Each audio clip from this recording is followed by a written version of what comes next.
Hello, good morning students. Now here we are also discuss about the integrated accounts into the cost accounting. Therefore, into the integrated accounting, we are also studied the various problems. Then in this particular account, that means general ledger adjustment account is eliminated, and therefore in non-integrated system, a cost ledger control account or general adjustment account is used in cost ledger, but into the integrated accounting system, general ledger adjustment account is eliminated and details of accounts for assets and liabilities are maintained. म्हणजेच या ठिकाणी सांगायचं झालं तर in other words following accounts are used instead for general ledger adjustment account च्या ठिकाणी cost ledger control account of non integrated system then bank account are also then receivable or debtors account are also there, payable or creditors accounts are also there, provision for depreciation account are also there. That means in integrated system all accounts necessary for showing the classification of cost will be used, but into the cost ledger control account of non-integrated accounting system is replaced by the following accounts. मग त्याच्यामध्ये काय काय येतं तर त्याच्यामध्ये तुमचं bank account येईल, receivables and debtors account येईल, पेएबल क्रेडिटर्स अकाउंट येईल, म्हणजेच काय क्रेडिटर्स अकाउंट येईल, provision for taxation account, fixed assets account, share capital account हे या ठिकाणी येईल. मग आता इथं आपण या ठिकाणी एक जर्नल एंट्री पाहणार आहोत. जर्नलाइज प्रॉब्लेम या ठिकाणी रीड करूयात. Journalize the following transactions assuming that cost and financial transactions are integrated, that means combined. Then first transaction is raw material purchased 2 lakh, direct materials issued to production 1,50,000, wages paid 30%, indirect 1,20,000, wages charged to production 84,000, manufacturing expenses incurred 84,000, manufacturing overheads charged to production 92,000, selling and distribution cost 20,000, finished products at cost 2 lakh, sales 2,90,000, closing stock nil, receipts from debtors 69,000, payment to creditors 1,10,000, and from these particular transactions we are also prepared or journalize these transactions in the books of the company. कंपनीचं नाव न दिलेलं नाही त्यामुळे आपण direct in the books of company general entries in the books of company असं या ठिकाणी म्हणू शकतो. आता इथं पहिलं या ठिकाणी काय तर पहिले एंट्री आहे रॉ मटेरियल परचेस्ड. आता रॉ मटेरियल परचेस केल्यानंतर ते कुठे येणार आहे तर रॉ मटेरियल परचेस्ड ह्याची या ठिकाणी एंट्री काय होईल तर रॉ मटेरियल परचेस केल्यानंतर ते येईल स्टोअरमध्ये. कुठे येणार आहे स्टोअरमध्ये. म्हणजेच या ठिकाणी debit what comes in, credit what goes out या रूलचा जर आपण विचार केला तर या ठिकाणी मटेरियल कम्स इन स्टोअर, म्हणजे store ledger control account debit या ठिकाणी द्यावं लागेल. म्हणजे आपण इथं सोल्युशन बघूयात. In the books of company, in the books of company, कंपनीचं नाव दिलेलं नाही. जर्नल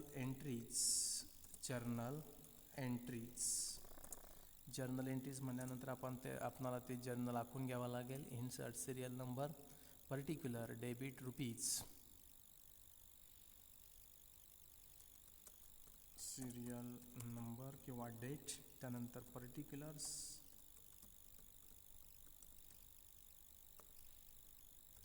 त्यानंतर debit rupees in bracket rupees, then credit in bracket rupees. आता या ठिकाणी पहिली एंट्री कुठली आहे तर पहिलं ट्रान्झॅक्शन दिलेलं आहे मटेरियल परचेस्ड. मटेरियल परचेस्डचे ट्रान्झॅक्शनची एंट्री काय होते store ledger control account debit to cash oblique bank account whenever the purchase are also on cash. जर क्रेडिटवर परचेस केलं असेल तर त्याची या ठिकाणी एंट्री ही या पद्धतीने होईल. म्हणजेच रॉ मटेरियल परचेस्ड. जर रॉ मटेरियल परचेस्ड म्हणजे ते कुठे येणार आहे स्टोअर लेजरमध्ये येणार आहे. म्हणजे store ledger control account, store ledger control account debit to store ledger control account debit to. आता material purchased to creditors account किंवा टू बँक अकाउंट. जर क्रेडिटवर असेल तर क्रेडिटर्स अकाउंट येईल आणि रोखीनं जर खरेदी केलं असेल तर काय येणार आहे बँक अकाउंट. म्हणजेच इथं आपण या ठिकाणी to creditors oblique bank account. इथं आपण का म्हणले असं तर specific information is not given म्हणून या ठिकाणी आपण ते या ठिकाणी क्रेडिटर्स ऑब्लिक बँक अकाउंट म्हणलेलं आहे. नॅरेशन काय येणार आहे मटेरियल परचेस्ड. अमाऊंट किती आहे या ठिकाणी 2 लाख 2 लाख 2 लाख. क्रेडिटला सुद्धा किती येणार आहे 2 लाख. त्यानंतर सेकंड ट्रान्झॅक्शन या ठिकाणी आपण पाहणार आहोत. सेकंड ट्रान्झॅक्शन काय तर या ठिकाणी सेकंड ट्रान्झॅक्शन सांगितलेलं आहे direct material issued to production 1,50,000. आता direct material issued to production म्हणजे इथं काय होणार आहे तर material goes in to the production. म्हणजे मटेरियल हे प्रोडक्शनच्या प्रोसेसमध्ये जाणार आहे. मग त्यालाच काय म्हणतो आपण work in process control account debit to. मटेरियल कुठून जाणार आहे तर material goes from the store ledger control account. जर डेबिटला कुठे येणार आहे debit what comes in material कुठं आलं तर वर्क इन प्रोसेसमध्ये आलं. वर्क म्हणजे प्रोडक्शन डिपार्टमेंटमध्ये आलं म्हणजे तिथं काय चालतं work in process control account debit. Work in process control account debit to store ledger control account. काय येणार आहे to store ledger control account. म्हणजे material goes from the store ledger. स्टोअरमधून या ठिकाणी मटेरियल गेलेलं आहे त्याची अमाऊंट आहे 1,50,000. क्रेडिटला सुद्धा किती येणार आहे 1,50,000. नॅरेशन काय येईल नॅरेशन येईल material issued to production. Narration काय येणार आहे material issued to production. Material issued to production. त्यानंतर थर्ड नंबरची एंट्री. थर्ड ट्रान्झॅक्शन काय दिले ते आपल्याला वाचावं लागेल. आता इथं वेजेस पेड 30% इनडायरेक्ट 1,20,000. आता इथं एक महत्त्वाचा मुद्दा आहे. वेजेस पेड 30% इनडायरेक्ट म्हणजे वेजेस पेड केलेले आहेत. इनडायरेक्ट डायरेक्ट हे या ठिकाणी आपणाला जे काय असेल ते नंतरच्या ह्याच्यामध्ये आपणाला ते चार्ज करत असताना ते त्या पद्धतीने आपण चार्ज करणार आहोत. पण पहिल्यांदा वेजेस पेड केल्याची एंट्री करावी लागेल. म्हणजे वेजेस पेड केल्याची एंट्री काय होणार तर wages control account debit. Wages control account debit कारण वेजेस हा काय झाला expenditure is always debited to. Paid केलेत म्हणजे काय केलं असेल कॅश गेले असेल म्हणजे टू बँक अकाउंट किंवा कॅश अकाउंट. मग त्याची जी काय अमाऊंट असेल ती फुल अमाऊंट किती पेड केलेत तर 1,20,000 इथं ट्रान्झॅक्शनमध्ये दिलेलं आहे ते पहा. 1,20,000चे वेजेस पेड 30% इनडायरेक्ट त्याचा आपण चार्ज करत असताना त्या पद्धतीनं चार्ज करणार आहोत. म्हणजेच किती येणार इथं 1,20,000.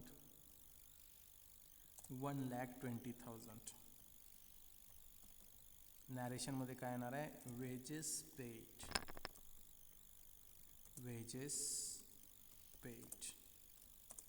त्यानंतर फोर्थ नंबरचं ट्रान्झॅक्शन्स. आता क्लासिफिकेशन करत असताना ह्यामध्ये डायरेक्ट आणि इनडायरेक्ट हे महत्त्वाचा मुद्दा आहे. Wages paid to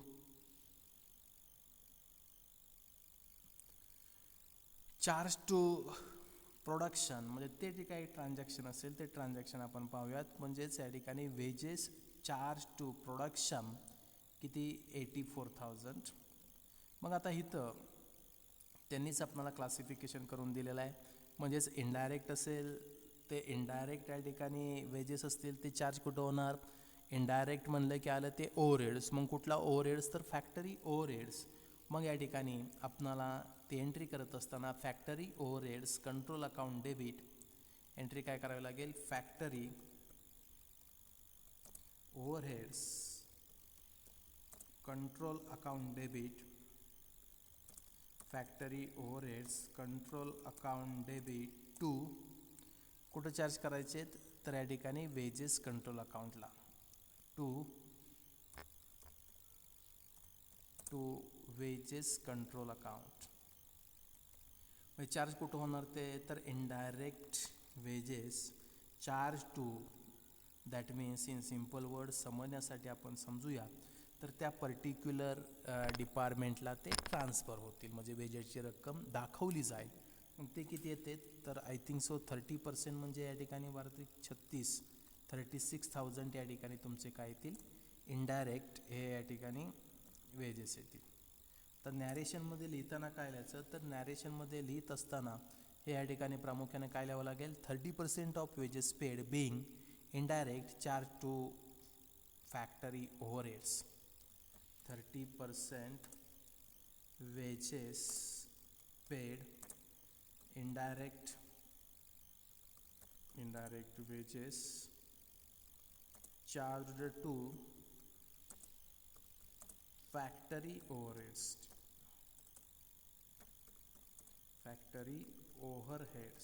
charged to factory overheads. Then fifth number point, fifth नंबरला ट्रान्झॅक्शन कुठला आहे तर या ठिकाणी डायरेक्ट वेजेस चार्ज टू काय या ठिकाणी सांगितलेलं आहे बघा, वेजेस चार्ज टू प्रोडक्शन 84,000. मग त्याची या ठिकाणी जर्नल एंट्री आपणाला या ठिकाणी करावी लागेल. मग वेजेस चार्ज टू प्रोडक्शन, मग प्रोडक्शन म्हणलं की तिथं वर्क इन प्रोसेस आलं. मग एंट्री होताना काय होणार आहे work in process control account debit. Entry होताना work in process control account debit, work in process control account debit to काय येणार आहे wages control account, to wages control account. Amount किती आहे तर अमाऊंट आहे 84,000 84,000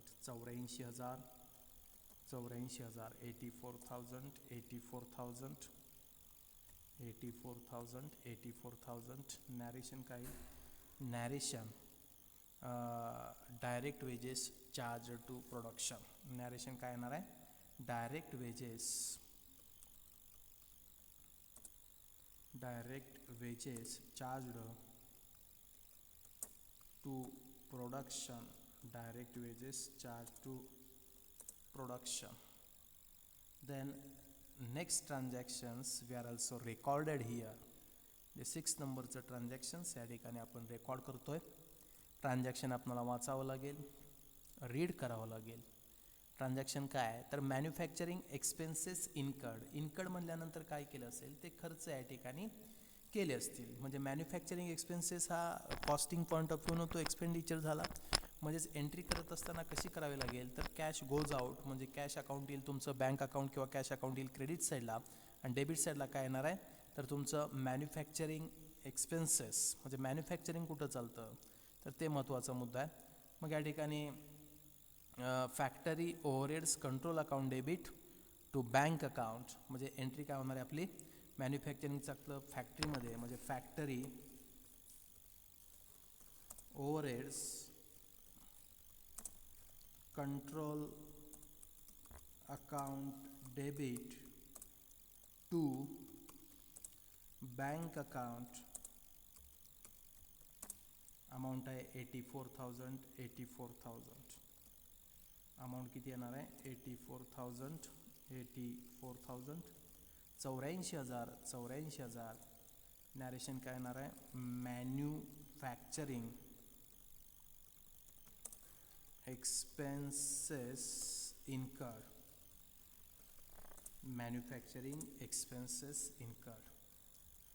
Then 7 number transactions.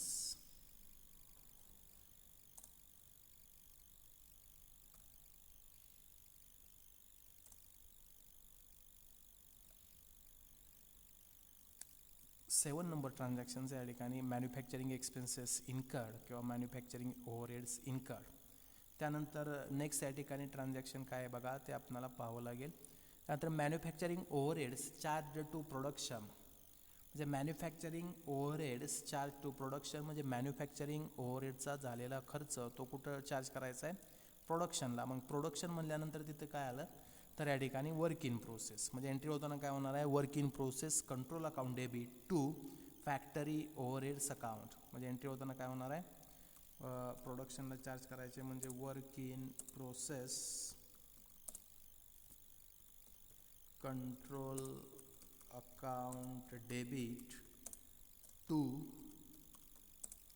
Factory overheads control account. To काय येणार आहे, factory overheads control account to factory overheads control account. Amount कॉलममध्ये अमाऊंट येईल 92,000. नॅरेशन येईल manufacturing overheads charge to production 92,000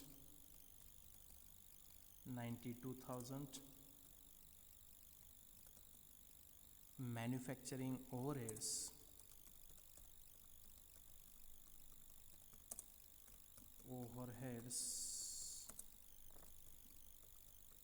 charged to production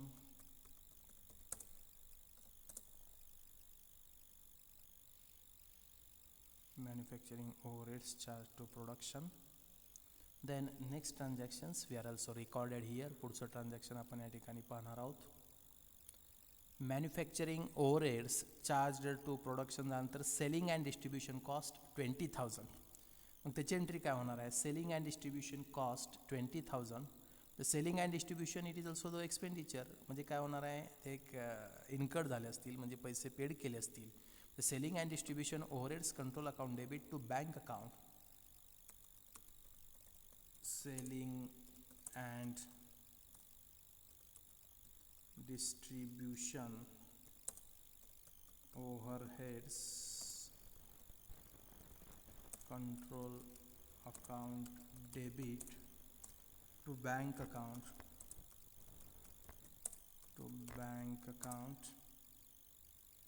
20,000 amount is 20,000 म्हणजे 20,000. Narration काय येणार आहे, selling and distribution overheads, selling and distribution expenses म्हणूयात आपण, incurred. selling and distribution overheads incurred. Then next one is पुढचं transaction आपण पाहतोय. ट्रान्झॅक्शनचं रेकॉर्डिंग करावं लागेल. काय ट्रान्झॅक्शन आहे ते या ठिकाणी आपल्याला पाहावं लागेल. Finish the products at cost 2 lakh. Finish the products at cost 2 lakh. आता finish the products at cost 2 lakh त्याची या ठिकाणी एंट्री आपल्याला करावं लागेल. Finish the goods at cost 2 lakh. Finish the goods at cost 2 lakh. The finish the goods at cost 2 lakh. तर work in प्रोसेसमधून ते goods कुठं जाणार आहे, फिनिश द गुड्स कंट्रोल अकाउंटमध्ये या ठिकाणी जाणार आहे. म्हणजे एंट्री होताना काय होणार आहे, finish the goods control account debit. Finish the goods control account debit to work in process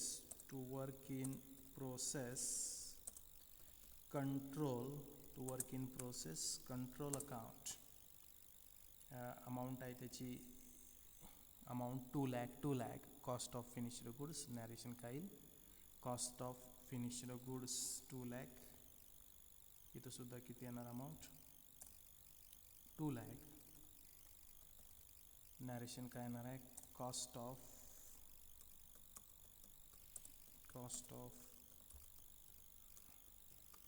finished goods,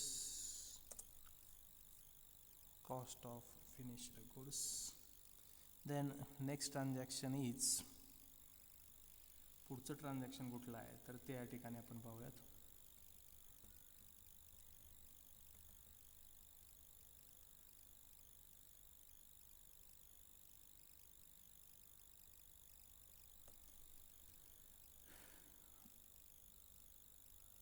finish the goods at cost, त्यानंतर क्लोजिंग स्टॉक, त्यानंतर नील आहे. सेल्स आहेत 2,90,000. दिस इज फ्रॉम डेटर्स आणि पेमेंट टू क्रेडिटर्स. आता इथं तत्पूर्वी इथं या ठिकाणी एक 2,20,000चं या ठिकाणी रेकॉर्डिंग केलेलं आहे. तर ते कुठलं आहे तर कॉस्ट ऑफ सेल्सचं. मग कॉस्ट ऑफ सेल्स ह्या ठिकाणी त्याचं आपल्याला रेकॉर्डिंग करावं लागेल. आता कॉस्ट ऑफ सेल मग इथं एंट्री करत असताना cost of sales account debit to cost of sales account debit to finished goods account आणि दुसरं येणार आहे टू सेलिंग अँड डिस्ट्रीब्युशन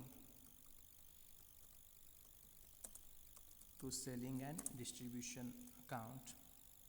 त्या नॅरेशनमध्ये आपण काय म्हणणार आहे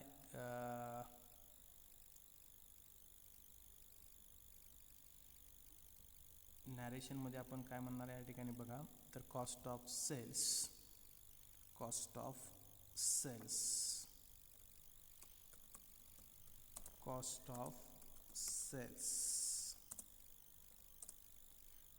सेल्स किती येणार आहे 2,20,000. ते कसं तर फिनिश्ड गुड्स ॲट कॉस्ट आहे 2 लाख, त्याच्यामध्ये तुमच्या या ठिकाणी 20,000 सेलिंग अँड डिस्ट्रीब्युशनचे ॲड होतील. अशा पद्धतीनं ती रक्कम येईल 2,20,000. देन नेक्स्ट एंट्री पुढच्या या ठिकाणी एंट्री काय आहे तर सेलची एंट्री काय होणार आहे तर समजा या ठिकाणी उधारीवर माल जर विकला असेल तर डेटर्स ऑब्लिक रोखीनं माल विकला असेल तर बँक अकाउंट. म्हणजे एंट्री काय होणार आहे एंट्री होणार आहे या ठिकाणी debtors oblique bank account debit to sales account. Amount किती आहे तर 2,90,000 2,90,000. आता विद्यार्थी मित्रांनो ते गोष्ट लक्षात घ्या, जर रोखीनं विकलं असेल उधारीनं विकलं असेल असं जर उल्लेख दिला असेल तर या ठिकाणी तर त्याचं या ठिकाणी त्या पद्धतीने रेकॉर्डिंग होईल. म्हणजे finished goods sold 2,90,000. Then next transaction पुढचं ट्रान्झॅक्शन काय तर या ठिकाणी रिसिप्ट्स फ्रॉम डेटर्स. एंट्री काय होणार आहे bank account debit to debtors account.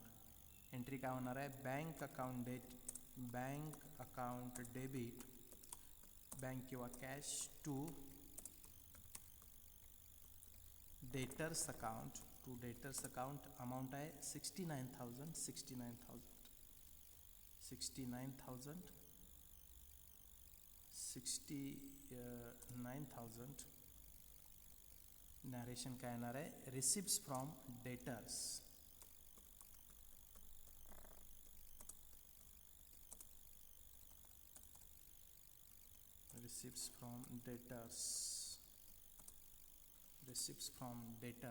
Then last transaction payment to creditors.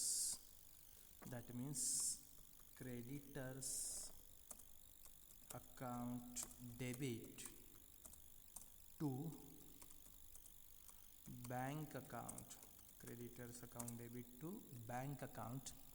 Amount किती आहे ते पाहूयात. क्रेडिटरची 1,10,000. Payment to creditors 1,10,000. नॅरेशन येईल payment to creditors.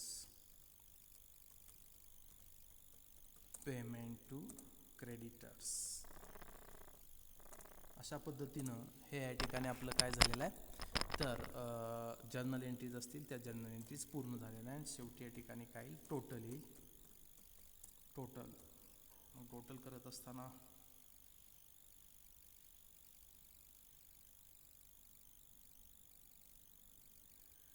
$1,10,000 plus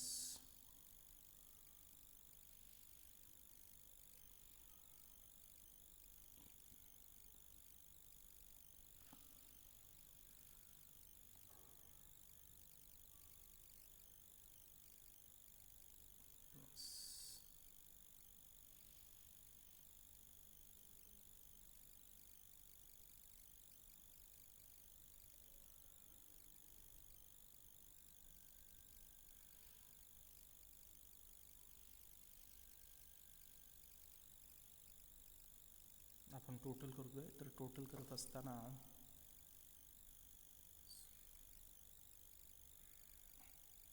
calculator तुम्ही पण टोटल करून पहा तेवढीच येते का नाही ते.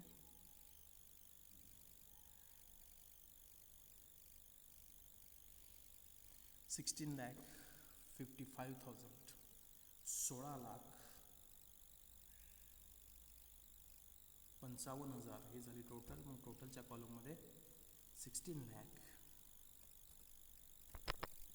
16,55,000 दिस इज आवर टोटल. अशा पद्धतीनं हा आपला प्रॉब्लेम हा या ठिकाणी कंप्लीट झालेला आहे. आता याचं पोस्टिंग कसं होतं बघा.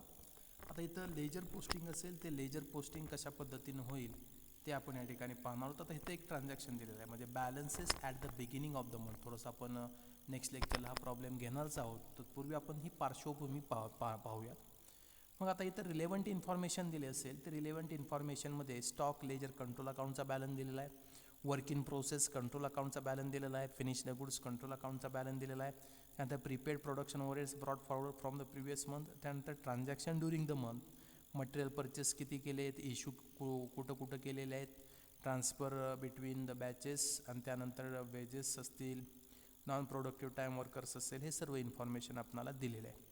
त्यानंतर काय काय तयार केलेलं आहे, prepare the following accounts for the month. मग या ठिकाणी स्टोअर लेजर कंट्रोल अकाउंट, या ठिकाणी टू बॅलन्स ब्रॉट डाऊन येणार. त्यानंतर वेजेस कंट्रोल अकाउंट असेल, तर त्या ठिकाणी वेजेस कंट्रोल अकाउंटचं ट्रान्झॅक्शन्स. त्यानंतर तुमचं या ठिकाणी प्रोडक्शन ओव्हरहेड्स कंट्रोल अकाउंट. त्यानंतर तुमचं या ठिकाणी दुसरं कुठलं अकाउंट आहे, work in process control account असेल, ते work in process control account. त्याचबरोबर तुमचं फिनिश्ड गुड्स कंट्रोल अकाउंट, आणि शेवटी costing profit and loss account. याचा या ठिकाणी आपल्याला अभ्यास या ठिकाणी करायचा आहे. म्हणजे कॉस्ट अकाउंटिंगमध्ये कशा पद्धतीनं हे या ठिकाणी तुमचं costing profit and loss account तयार केलं जातं हे या ठिकाणी पाहणार आहोत. म्हणजे आता इथं फिनिश्ड गुड्स कंट्रोल अकाउंट असेल, बाय सेल्स असतील, प्रोडक्शन ओव्हरहेड्स कंट्रोल अकाउंट असेल, work in process control account असेल, त्यानंतर selling and distribution overheads account असेल, आणि शेवटी बॅलन्स कॅरेट डाऊन असेल. म्हणजे अशा पद्धतीनं कॉस्टिंग P&L अकाउंट तयार करत असताना या ठिकाणी आपल्याला ते महत्त्वाचे मुद्दे आहेत. म्हणजे आता material transfer between batches will not affect the control account.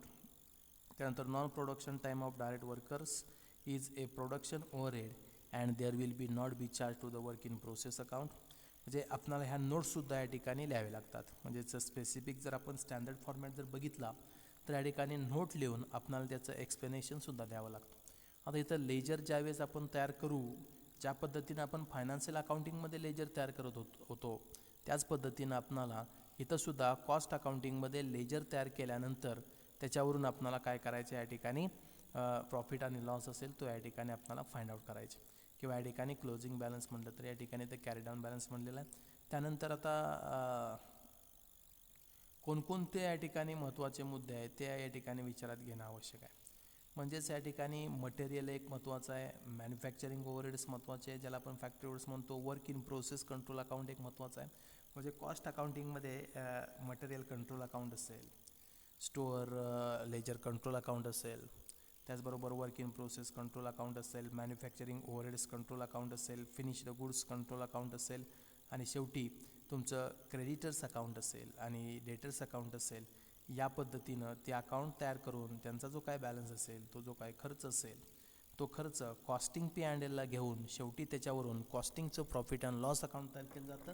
आणि ते तयार केल्यानंतर मग शेवटी हे या ठिकाणी आपल्याला costing profit and loss account आणि financial profit and loss account याच्यामध्ये येणारा फरक असेल तो फरक फाइंड आउट करायचा आहे. त्याच्यासाठी आपलं नेक्स्ट युनिट आहे रिकन्सिलेशन ऑफ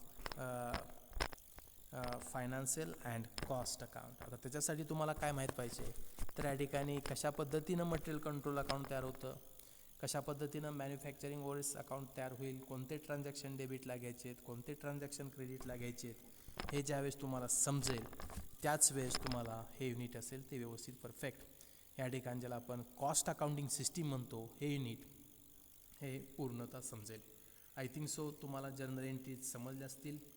म्हणजे जनरल एंट्रीचे आपण 7-8 प्रॉब्लेम या ठिकाणी घेतलेले आहेत. आता नेक्स्ट ह्याला आपण त्याच जर्नल एंट्रीचे या ठिकाणी काय करणार आहोत, लेजर पोस्टिंग असेल ते लेजर पोस्टिंग या ठिकाणी करणार आहोत. आणि नंतर मग आपण या ठिकाणी एक काय करणार आहोत, costing profit and loss account कसं तयार केलं जातं हे या ठिकाणी पाहणार आहोत. तत्पूर्वी तुम्हाला एक जनरल आयडिया देतो. ज्यावेळेस प्रॉफिट अँड लॉस अकाउंट आपण तयार करतो फायनान्शियल अकाउंटिंगमध्ये, त्यामध्ये सेल्स म्हणजे इन्कम, त्याच पद्धतीनं कॉस्टिंग प्रॉफिट अँड लॉस अकाउंटमध्ये आता साधं सोपं लॉजिक आहे. जर नफा आणि तोटा काढायचा असेल तर एका साईडला तुम्हाला इन्कम म्हणजे सेल्स माहीत पाहिजे, दुसऱ्या साईडला तुम्हाला खर्च किती आला तो माहीत पाहिजे. मग आता इथं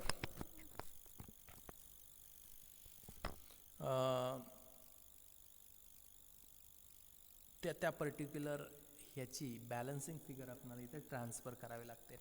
आता इथं बघा alternative cost profit and loss account इथं काढलेलं आहे त्यांनी. इथं work in process control account. आता वर्क इन प्रोसेस कंट्रोल अकाउंटमध्ये काय आहे, तर work in process control account म्हटल्यानंतर या ठिकाणी आपणाला डेबिट साईडला काय काय दिसणार आहे, तर डेबिट साईडला तुम्हाला हे प्रामुख्यानं ॲक्च्युअलमध्ये बघा, ॲक्च्युअलमध्ये डेबिट साईडला तुम्हाला एक वर्क इन प्रोसेस कंट्रोल अकाउंटला material comes in from the store ते एक असणार आहे.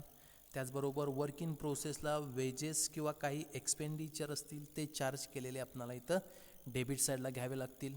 आणि क्रेडिट साईडला वर्क इन प्रोसेसमधून तुमचं जे काय फायनल आउटपुट तयार होईल, ज्यालाच आपण फिनिश्ड गुड्स असं म्हणतो, ते या ठिकाणी घ्यावं लागेल. आणि नंतर तुमचं या ठिकाणी क्लोजिंगचा बॅलन्स, कॅरेट डाऊन बॅलन्स, जी काय फिजिकल व्हॅल्यू असेल ती क्रेडिट साईडला येईल. आणि टू बॅलन्स ब्रॉट डाऊन कुठे येणार आहे, डेबिट साईडला. आणि मग त्याच्यावरून तो गेन आहे डेबिट साईडला जर फरक आला तर costing P and L account, त्याला आपण स्टॉक गेन्स म्हणू शकतो. आणि क्रेडिट साईडला जर फरक आला तर इथं आपल्याला या ठिकाणी costing P and L account, stock loss असं सुद्धा या ठिकाणी क्रेडिट साईडला फरक आल्यानंतर म्हणू शकतो. कुठल्या अकाउंटला, work in process control account. मग आता दुसऱ्या या ठिकाणी अकाउंट कुठला आहे, तर प्रोडक्शन ओव्हरहेड्स कंट्रोल अकाउंट. तर प्रोडक्शन ओव्हरहेड्स कंट्रोल अकाउंटमध्ये काय येणार आहे, तर प्रोडक्शन ओव्हरहेड्स कंट्रोल अकाउंटला जो काही कॅरी डाऊन बॅलन्स येईल किंवा क्लोजिंग बॅलन्स येईल तर ओव्हर ॲब्सॉर्ब असेल किंवा अंडर ॲब्सॉर्ब. जर डेबिट साईडला फरक आला तर ओव्हर ॲब्सॉर्प्शन आणि क्रेडिट साईडला फरक आला तर अंडर ॲब्सॉर्प्शन. म्हणजेच काय या ठिकाणी, तर ॲक्च्युअलमध्ये तुम्हाला सांगितलेलं आहे by work in process control account 150% of direct wedges. मग या ठिकाणी बॅलन्स आहे प्रीपेड अमाऊंट, त्यानंतर स्टॉक लेजर्स, त्यानंतर वेजेस कंट्रोल, ते मी त्यावेळेस या ठिकाणी सांगेन. परंतु हे या ठिकाणी आपल्याला लेजर एकदा का आपण शिकलो की तुम्हाला costing P and L account काढण्यास काहीच या ठिकाणी अडचण येणार नाही. तुम्ही त्याच्यावरून कॉस्ट असेल त्या कॉस्ट अकाउंटवरून दिलेल्या ट्रान्झॅक्शनवरून तुम्ही या ठिकाणी costing P and L account काढू शकता. मग इथं ज्यावेळेस तुम्ही कॉस्टिंग पी अँड एल या ठिकाणी अकाउंट काढाल त्यावेळेस तुम्हाला समजेल की या पद्धतीनं तुमचा प्रॉफिट किंवा लॉस येतो आहे. फायनान्शियल अकाउंटिंगमध्ये वेगळ्या पद्धतीनं प्रॉफिट असेल आणि इकडं वेगळ्या पद्धतीनं, कारण तिथले ट्रान्झॅक्शन आणि इथले ट्रान्झॅक्शन, इथं आपण काही ट्रान्झॅक्शन या ठिकाणी मिक्सअप करत नाही आणि काही ट्रान्झॅक्शन आपण घेतो आहे. म्हणजेच या ठिकाणी उदाहरणार्थ तुमचं इन्कम टॅक्स पेड असेल किंवा इंटरेस्ट पेड असेल, हे प्युअरली फायनान्शियल ट्रान्झॅक्शन झालं, ते कॉस्ट अकाउंटिंगमध्ये येत नाही. मग अशा काही ट्रान्झॅक्शनमुळं जो काही फरक पडला असेल तो आपल्याला इथं फाइंड आउट करावा लागतो. किंवा ओव्हर ॲब्सॉर्प्शन झालं असेल, अंडर ॲब्सॉर्प्शन झालं असेल तर त्याच्यामुळे सुद्धा फरक पडू शकतो. मग तो आपल्याला शोधून काढायचा आहे. त्यासाठी इथं तुम्हाला पहिल्यांदा कॉस्ट अकाउंटिंगमध्ये प्रॉफिट आणि लॉस कसा फाइंड आउट केला जातो ते या ठिकाणी आपण शिकणार आहोत. त्यासाठी नेक्स्ट लेक्चरला आपण लेजर असतील ते लेजर अकाउंट या ठिकाणी त्याचा अभ्यास करून हे या ठिकाणी पाहणार आहोत. Thank you very much.